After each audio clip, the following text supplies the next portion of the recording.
Hola a todos, ¿cómo le va? Yo soy Oscar. Vamos a esperar un par de minutos porque todavía no son las 13 horas, la 1 de la tarde en hora argentina. Hola Carlos, hola, bueno, hola King Kong, hola a todos. Eh, Estaba pensando, no como una serie de videos, pero estaba pensando, ok, voy a hacer unos cuantos directos este año y pensaba dedicar unos cuantos de estos directos como tema hola a todos los que se van sumando. Unos cuantos de estos directos, quería dedicarlos cada uno a una falacia lógica, porque es un tema muy interesante y que no se ha tocado lo suficiente, me parece. Lo que vemos, si uno busca falacias lógicas en Google, está saliendo medio cortado, ¿no? Medio raro, se escucha, ven, si me pueden confirmar. El video está cortado, el audio está bien, ok. Sí, acá me aparece lo mismo.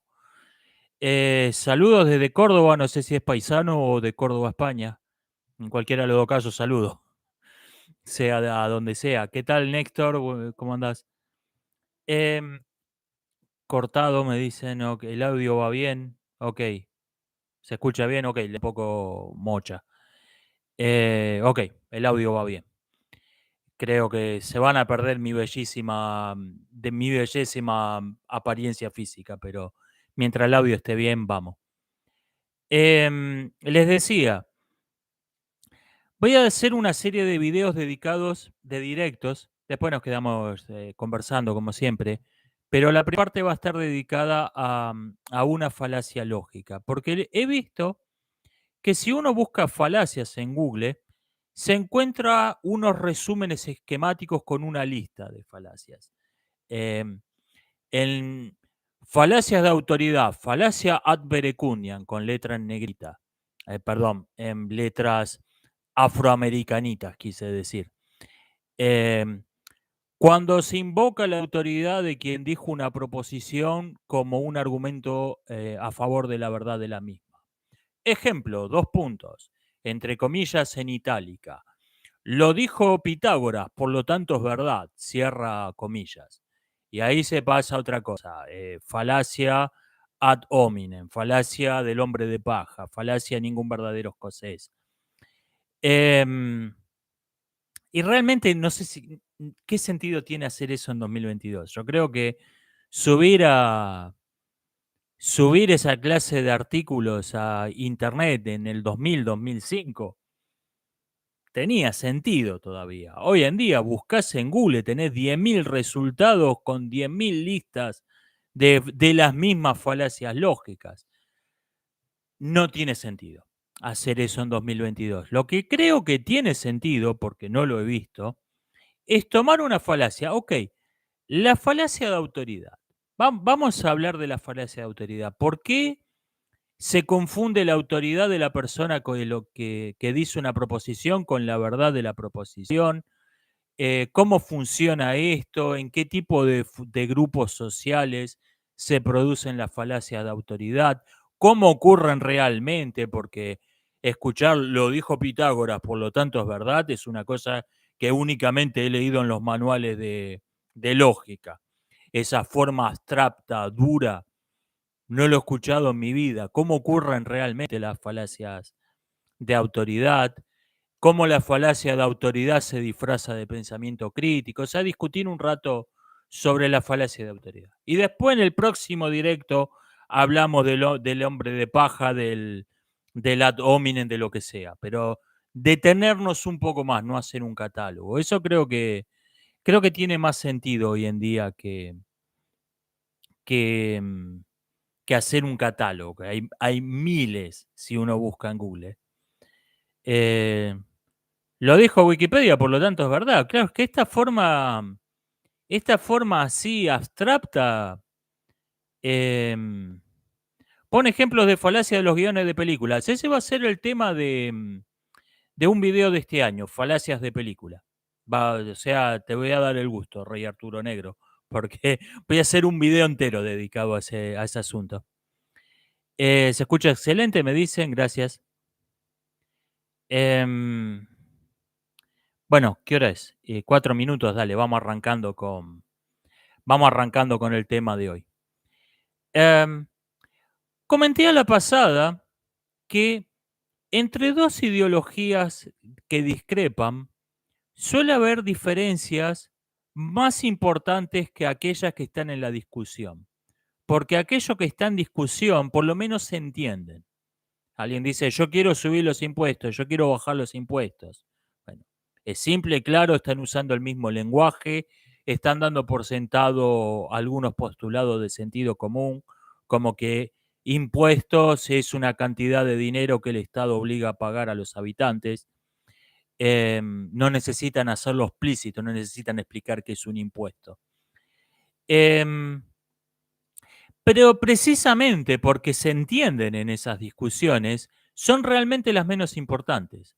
Dos personas o dos grupos de personas que tienen ideologías distintas suelen tener un sentido común distinto. Y en esto no lo discuten porque no se entienden. O sea, asumen que por sentido común, que todo el mundo está de acuerdo con cierto postulado, y resulta que no, que ese postulado es propio de su partido y de alguno más.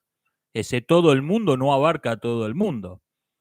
He seleccionado 10 diferencias muy importantes entre distintas ideologías y 10 diferencias que no se suelen discutir casi nunca, a pesar de lo importante que son.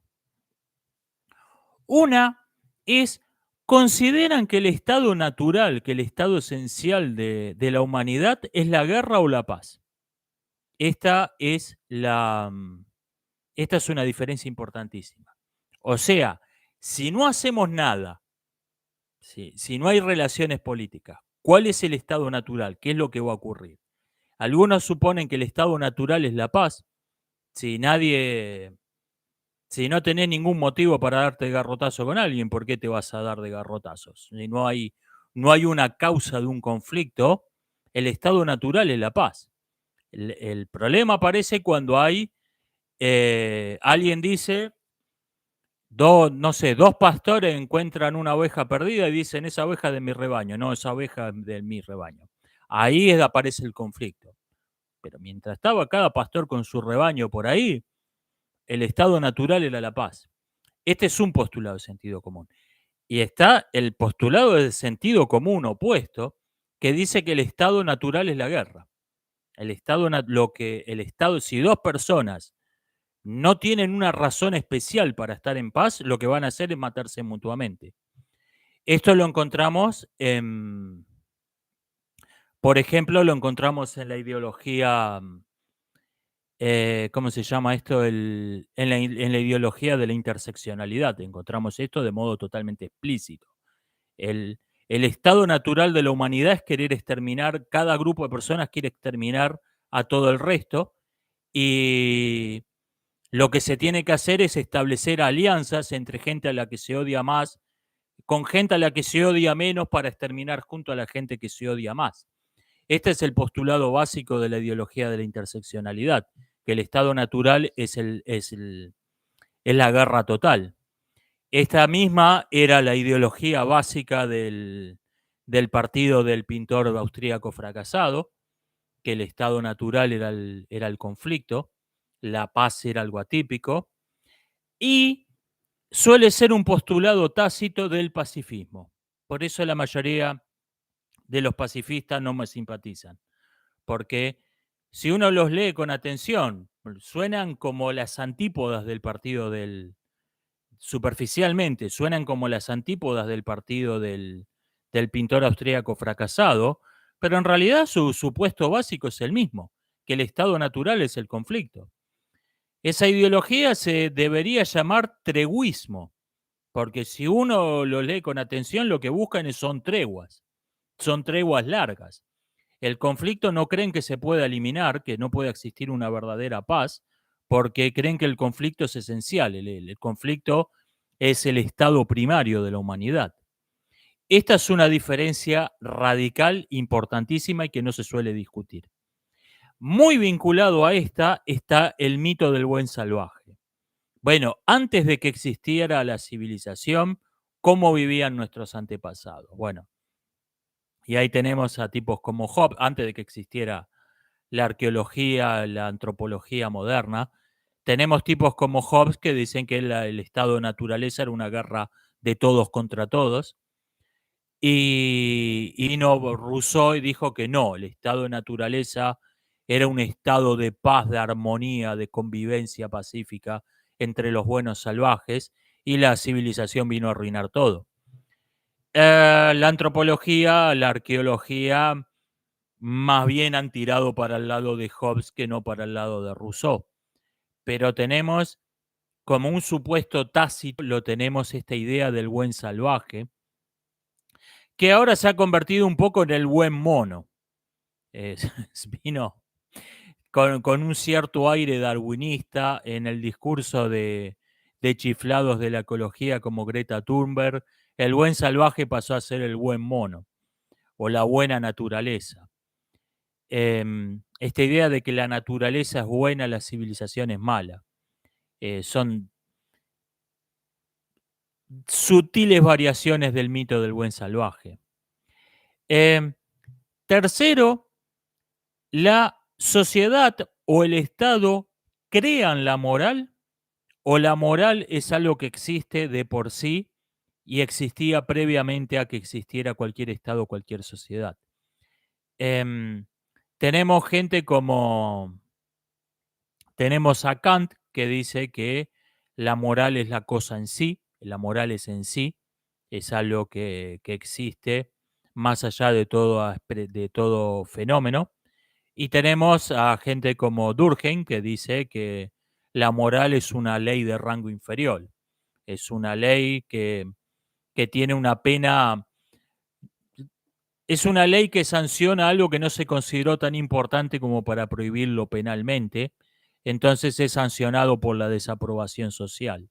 O sea, la moral es una ley de segunda para Durkheim. Tenemos esta división que es importantísima. 4, sirve. O sea, viene alguien y dice, saludos desde Quilmes, viene alguien y dice, miren, inventamos este nuevo exprimidor de naranjas revolucionario, está fabricado con materiales de la NASA, utiliza computadoras cuánticas, es el futuro de los exprimidores de naranjas. Ajá. ¿Exprime naranjas? No, no sirve, no sirve para exprimir naranjas. Tenemos personas para las que eso es un argumento decisivo, ¿ok? No, un exprimidor de naranja que no exprime naranja no sirve para nada. Y otro le van a decir, oiga, pero usted no escuchó que esto es el futuro, es el progreso, que está hecho con materiales de la NASA, que es lo más avanzado. ¿Qué importa que no exprima naranjas el exprimidor de naranjas? O sea, hay personas para las que algo no sirva es un argumento decisivo. O sea, que no sirve, listo, no hay que decir más nada. Y para otras personas no es que no es un argumento decisivo, ni siquiera es un argumento, ni siquiera es un argumento. Que una fuente de energía no genere energía, que un exprimidor de naranjas no exprima naranjas, ni siquiera es un asunto. Es algo que ni siquiera toman en cuenta. Y acá se produce un malentendido. Las revoluciones del transporte de los últimos 10 años son así. Sí, no es el único ejemplo. El automóvil eléctrico, por ejemplo, la cosa más inútil que se ha inventado en este planeta. Decía, hay gente para la que algo no sirva no es un argumento. Simplemente no es algo que tienen en cuenta. Muy vinculado a esto está el ¿es verdad? Para algunas personas que algo sea verdad es decisivo, es importantísimo. Para otras personas no es un asunto. Y esto tiene diferencias radicales, por ejemplo, al establecer un sistema penal, al establecer un sistema de justicias. Para las personas para las que la verdad importan, no hay nada más importante en un sistema penal que prevenir que un inocente sea castigado y secundariamente que impedir que un culpable escape de la pena. Mayormente en este orden de prioridades, ha habido alguna excepción, donde se consideró más importante que el culpable no fuera que no escapara del castigo y no que un inocente fuera castigado por error.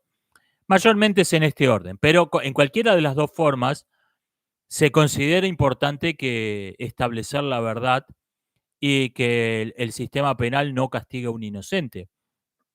Para otras personas esto no es un asunto, no es que ni siquiera no es tan importante, no es un asunto, no es un asunto, la inocencia, la culpabilidad no es un asunto. El sistema penal no está para eso. Y esto es algo que dan por sentado. Esto es algo que dan por... Los dos grupos, es algo que dan por sentado sin darse cuenta que en qué están discrepando.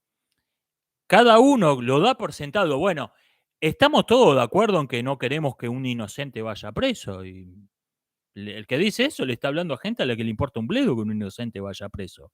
O que con un culpable sea recompensado. No le importa lo más mínimo. Y a su vez, el que le importa un bledo, no entiende qué le están diciendo realmente cuando le dicen, bueno, no queremos, cuando alguien dice no queremos que un inocente vaya preso, interpreta que está tratando de defender a alguien de su raza, de su sexo, de su nacionalidad, de su grupo religioso, no entiende de qué está hablando. Es algo, es radicalmente distinto hasta el punto de que no se entienden.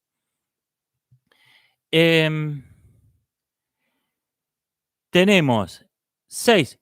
¿El nombre de las cosas importan o importan los hechos? Fact don't care about your feelings. Eso es de sentido común para algunas personas, para otras no. Para algunas te dicen, bueno, hay una ridícula teoría de conspiración que dice que nosotros comemos bebés, ja, ja, ja. Ah, no comen bebés. Sí, sí, comemos bebés, pero no lo llamamos así. O sea, hay personas para las que los hechos no importan, importan cómo los llames. Importan las palabras, si le pones otro nombre si a la mierda la llamás chocolate, la mierda pasa a ser chocolate. Esto es una diferencia para otras personas, no, la mierda, llamala como quieras, la mierda sigue siendo mierda. 7, hay una tendencia que es totalmente espontánea, totalmente natural en algunas personas, que yo la llamo linchar al abanderado. Por ejemplo, lean cualquier libro publicado en los últimos 40 años donde se hable de la democracia ateniense y ahí va a venir ya de modo tan automático que uno lo lee en diagonal. Bueno, pero en realidad Atenas no era una verdadera democracia porque era una sociedad esclavista donde las mujeres no votaban y bla, bla, bla, y en realidad había ciudadanos, los esclavos no votaban, las mujeres no votaban y no era una sociedad verdaderamente democrática y por eso la antigua Atenas tiene que ser repudiada. Pregunta, ¿en alguna sociedad de la época, había alguna sociedad en esa época donde no hubiera esclavos? O donde las mujeres, bueno, las mujeres votaban en algunas ciudades, pero donde las mujeres tuvieran plenos derechos, que fuera mejor que Atenas, va. No. Hay personas que pero esto no les importa. Pero a la persona les importa señalar que Atenas era una sociedad esclavista. No importa que todas las sociedades de la época fueran esclavistas. Le importa que Atenas, la que tenía el mejor régimen político, era una sociedad esclavista donde las mujeres no votaban.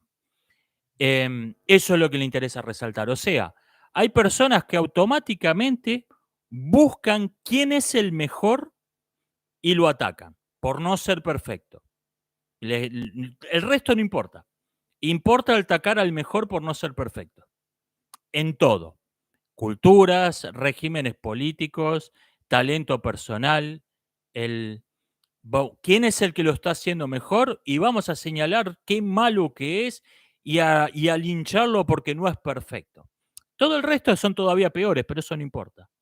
Bueno, desde luego, una vez que linchaste al abanderado, el segundo mejor pasa a ser el abanderado, entonces lo van a linchar a ese también. Y así, ese es un sistema infalible para llegar al peor régimen político posible, a la peor cultura posible, etcétera, a la peor filosofía posible. Es un método de descarte que necesariamente te va a llevar a lo peor imaginable. Esto es algo que le sale de modo totalmente natural a un montón de personas, es algo automático.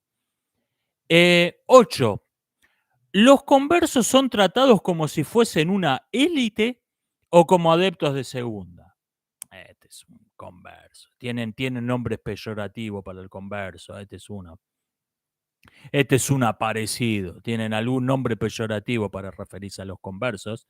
Los consideran adeptos de segunda o, oh, este es un converso. Hable, señor converso. Hable en nuestro nombre. Nosotros lo seguiremos y lo adoramos. Porque usted es la élite, la sal de la tierra que viene del grupo contrario. Por lo tanto, nosotros que somos el reino de los ciegos, debemos ser guiados por usted que es el tuerto. Esto está muy vinculado a un discurso donde el grupo que se considera inferior a sí mismo está todo el tiempo tratando de justificarse. ¿Por qué? Porque se considera inferior. En cambio, en el grupo que se considera superior, no tiene ningún interés en justificarse ante el contrario, ante el opositor, ante el enemigo, lo desprecia. Por eso, tengo en la política de hoy, tengo una preferencia total por DeSantis sobre Trump, porque Trump considera que la izquierda es superior a la derecha y todo su discurso, todas sus políticas están dedicadas a congraciarse con la izquierda, a mostrarle que los republicanos no son tan malos como ellos creen. DeSantis los desprecia, los trata como basura, a los zurdos como lo que son, como basura. Por eso mi preferencia absoluta por DeSantis sobre Trump. Pero bueno, esto lo vemos en toda clase de grupos, no solo... Cuando digo ideológico no me refiero necesariamente a política. Por ejemplo, en religión esta actitud la encontramos entre los ateos. Los ateos tratan a... Fíjense, los youtubers que hablan de ateísmo, los 5 o 6 más... los 5 o 6 canales más grandes dedicados al tema son todos exfundamentalistas evangélicos. Todos aparecidos, todos conversos. Y la visión que tienen de lo que es ser un ateo es lo que estuvieron escribiendo 20 años en folletos de propaganda. Ser un ateo es ser un chiflado que idolatra la ciencia, ser totalmente amoral, ser un pervertido sexual. Es la imagen de la... Se convirtieron en la caricatura grotesca, en el hombre de paja que habían estado predicando durante años. En eso se convirtieron. Esto es una diferencia importante. 9. Piensa de modo histórico o idealista. Es decir, bueno, el mundo donde estamos viene de alguna parte, todo tiene un origen, todo tiene alguna razón y tiene una inercia que nos lleva en una dirección y cualquier cambio político que querramos hacer tiene que presuponer esto y ver cómo se acomoda a lo que es la realidad. Y hay otros que vienen y te dicen como Platón, no, vamos, me saqué del sombrero la república perfecta, vamos a establecerla por cualquier medio y vamos a mentirle a la gente, hacerle creer que fueron creados de la nada hace 5 minutos y que todos sus recuerdos de haber vivido una vida son falsos, en realidad fueron creados hace 5 minutos. Esto es otra diferencia fundamental. Tenemos el pensamiento idealista, que se saca el sistema perfecto de la garela, Thomas More, Marx, el jesuitismo, etcétera, y tenemos el pensamiento histórico, que te dice, bueno, ¿qué hacemos estamos acá? Estamos acá, estamos en A, venimos de B, vamos a C o a D. ¿Cómo hacemos para ir a D y no a C? Esto es otra diferencia fundamental. Y acá hay otro malentendido radical, porque el que piensa que la política se trata de establecer por cualquier método el sistema perfecto que se sacó del sombrero, cuando escucha al que piensa de modo histórico diciendo, bueno, estamos acá, tenemos que presuponer esto, interpreta que está diciendo, estamos acá, es el sistema perfecto que queremos establecer. Por ejemplo, alguien dice, existen barrios de emergencia, existen barrios de villas miserias que no tienen luz, que no tienen gas, que bueno, ¿qué hacemos con esto?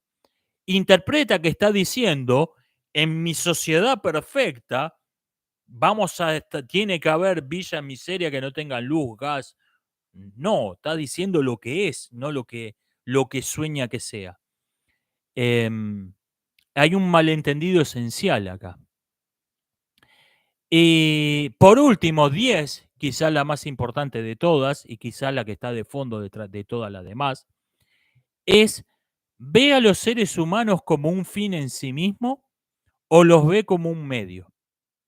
Esto es, por ejemplo, en todas las ideologías llamadas totalitarismos y otras que son lo mismo, pero no se llaman así. Probablemente los historiadores, porque todavía tienen buena prensa, probablemente los historiadores del futuro no sean de la misma opinión. El ser humano es visto como un medio. En, en el sistema del pintor del austríaco fracasado, en, los, en las teocracias religiosas es una redundancia, se me entendió, en los regímenes confesionales, en el marxismo, en el transhumanismo y en todas estas chifladuras todas estas chifladuras del alarmismo climático y similares, el ser humano es un medio, no es un fin en sí mismo. Y esto a veces se dice explícitamente, el hombre está al servicio de Dios, por ejemplo, y otras veces está implícito, está solapado. Por ejemplo, cuando los transhumanistas dicen que se debería mejorar al ser humano. El hombre debe mejorarse, debe ser em, actualizado como un artefacto obsoleto. Lo que se mejora es un medio. Un fin no puede nunca mejorarse porque el fin es lo que debe ser. Si algo se mejora es porque es un medio. Un fin no puede mejorarse. O sea, en un partido de fútbol, un gol no puede ser algo mejor que un gol, porque el gol es el objetivo. En el ajedrez, el jaque mate, no puede haber una jugada mejor que un jaque mate, porque el jaque mate es el fin al que tiende toda jugada, desde la mejor a la peor. Eh, en cambio, em, una jugada que una jugada de ajedrez que cumple un objetivo estratégico que te acerca al jaque mate, es una buena jugada, es mejor. Una jugada que te aleja de ese objetivo es mala. O sea, las jugadas que no sean jaque mate son medios. El jaque mate es el fin. Un, en un partido de fútbol, el fin es es el gol, etcétera. Bueno, en las filosofías humanistas, el fin es el hombre, el fin es el ser humano, entonces el ser humano no puede ser mejorado. Cuando alguien dice, bueno, podemos mejorar el ser humano, te está diciendo que el ser humano es un medio, no es un fin. Lo llama a esto hombre nuevo, superhombre, homo deus, póngale la charlatanería o pomposa hueca que quiera, en realidad lo que está predicando es un antihumanismo. Está diciendo el hombre es una cosa para que está para ser usada y desechada. Estas son 10 diferencias esenciales que suelen ser pasadas por alto, porque cada uno cree que su postura es de sentido común y no se da cuenta que está hablando con gente que tiene un sentido común distinto, que tiene su propio sentido común y esta a su vez no entiende lo que él está dando por sentado. Em, Esto ha sido todo. Voy a responder un par de comentarios.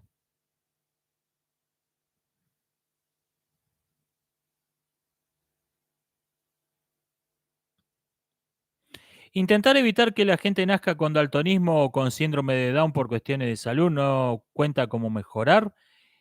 El problema es que evitar que una persona a ver, hay una ambigüedad acá. Evitar que una persona nazca con síndrome de Down, ¿para qué querés decir?